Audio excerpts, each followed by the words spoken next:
We have seen a lot of characters in the Twisted Metal franchise, some who have come back time and time again, then others who have not gotten the same treatment. They come and then go with no traces of returning. Today, I wanted to talk about the most gripping out of all the characters who fell under this umbrella. I hope you enjoy. Some may ask, who are these contestants that fall into this category?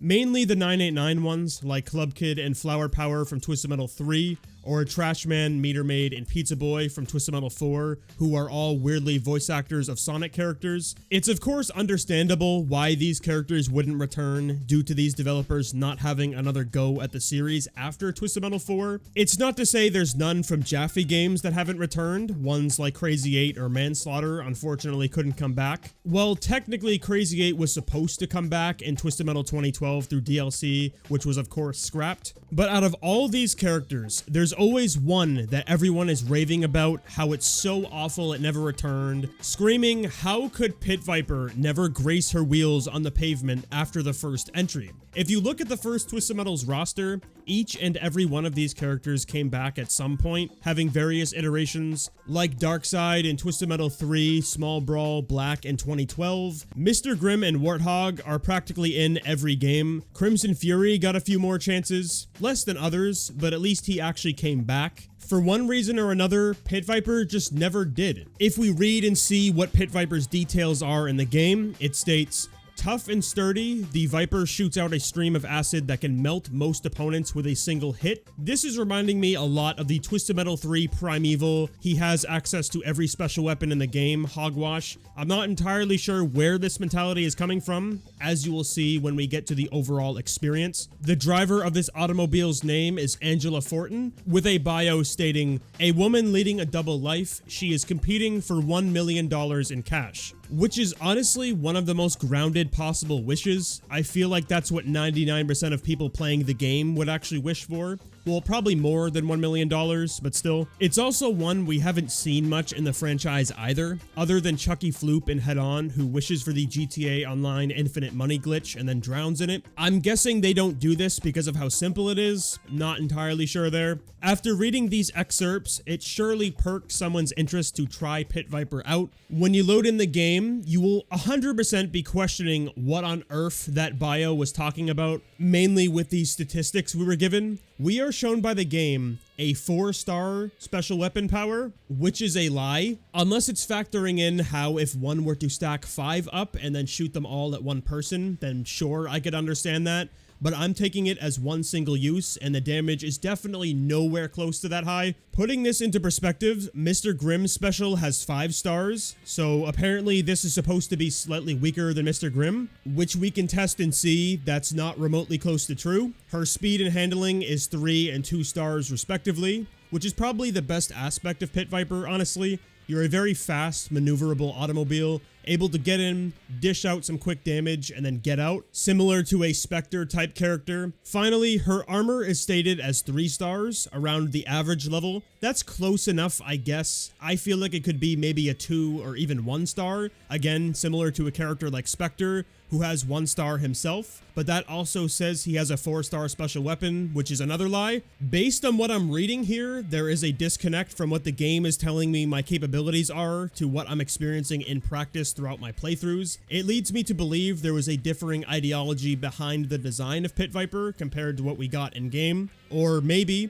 just maybe, all of these stats are lies and no one can use them as a reference, which is kind of questionable. If you can't trust the game itself, then who can you trust? This isn't even saying Pit Viper is a worthless character, because she's not. She's better than a lot of other characters in the special department, having a nice balance between offensive and defensive capabilities. Your ideal playstyle is doing frequent drive-bys on enemies. From playthroughs I've done, I feel like stacking up the specials to maximum, trying to get a freeze missile off, launch all the sea urchins at an enemy, and then drive away is the most effective way to utilize her. You can deal quite a bit of damage with this tactic. You just can't stick around for too long, or an enemy will tear you to bits. If you've played the first Twisted Metal, you know how this game goes. Heavier armored cars can just ram and do whatever they want. They'll be fine. Little cars don't have that luxury. It still makes me sick how vomit-inducing ramming can be in this entry. Ramming is fun to do in these games, it's just a little bit too much here. A playthrough with Pit Viper may be a little bit more difficult than other characters. You need to be very evasive, careful of enemy movements,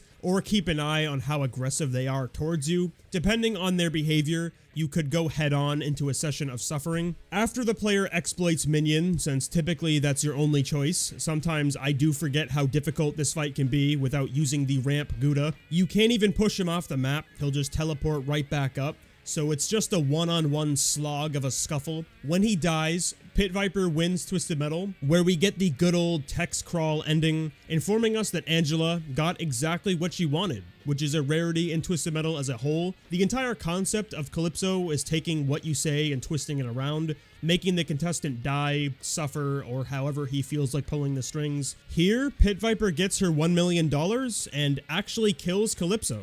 Her ending states, "You simply smile knowingly as he reaches for a briefcase filled with money. As he does, you open fire, taking out the bodyguards and then Calypso himself. During the battle, you notice a black shadow-like figure sneaking away during the fight, but you let it go. You've gotten your man." We also find out the driver of Pit Viper's name is not actually Angela Fortin, instead a person named Agent Amanda X, hired by LA to kill Calypso. So not only does Pit Viper get her wish, but also becomes one of the few people that actually kills Calypso in their ending. Interestingly enough, the ending actually closes differently, which is not the case for most of the characters. Take a look at this masterpiece of a film. As you are the winner of my contest, I can grant anything you ask for, young lady. Cut the formalities. I want my prize. Now you pay up, Calypso. Strange. It says here, you are only asking for this. $1 million, as requested. Quite a paltry sum. I needed the money. You could have asked for anything. Still, you are the winner, and the money is your prize. No! My prize is getting close enough to you to do this!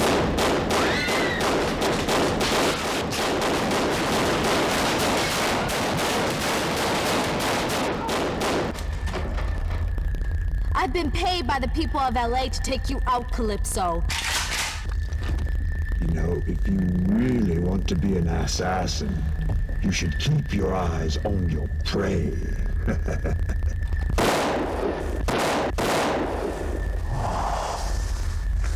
Much better. She wishes for the money, attempts to assassinate him, but Calypso appears in her passenger seat to kill her, which is obviously the largest difference. Maybe this was a bit more difficult to portray through text. I honestly wonder why this was changed, and that will be a common question asked going forward. Overall, Pit Viper is an alright character. She just isn't anything to write home about. I think most would put her towards the bottom of a tier list, and at the time, I doubt she was an intriguing pick to most players.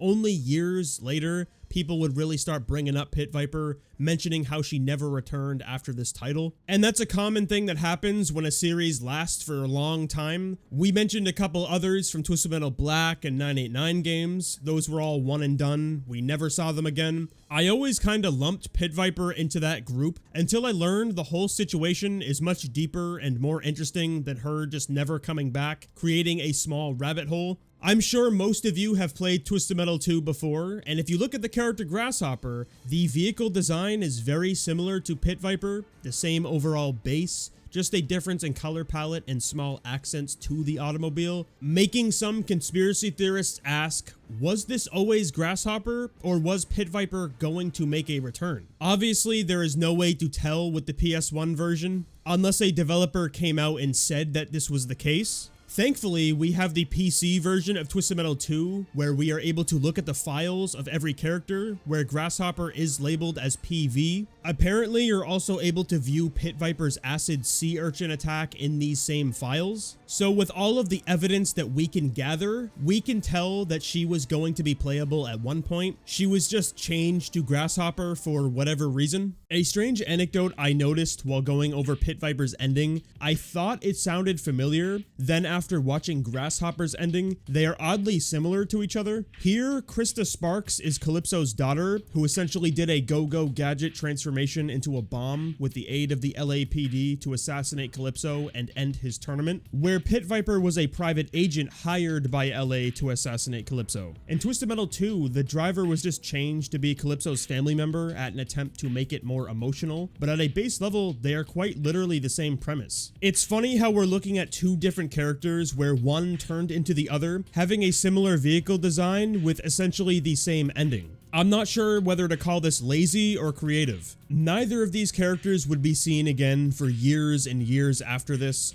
989 decided to not use Grasshopper, and then with Black, they must have not found a way to make Grasshopper or Pit Viper fit into that world. But with the sequel, they were going to try again in Twisted Metal Harbor City. I'm not going to delve deep into what this situation is. If you're curious, I already have a whole video I've done depicting the events and everything that happened with this game. Simply put, this was supposed to be the sequel of Twisted Metal Black, seeming to have a more colorful world like Twisted Metal 2 while also keeping the essence of Black. A very interesting choice if you ask me. The roster was also shaping up to represent this too, taking characters from both games, Brimstone, Mr. Grimm, and Roadkill from Black, and then you got others like Mr. Slam, Thumper, Twister, and of course Pit Viper.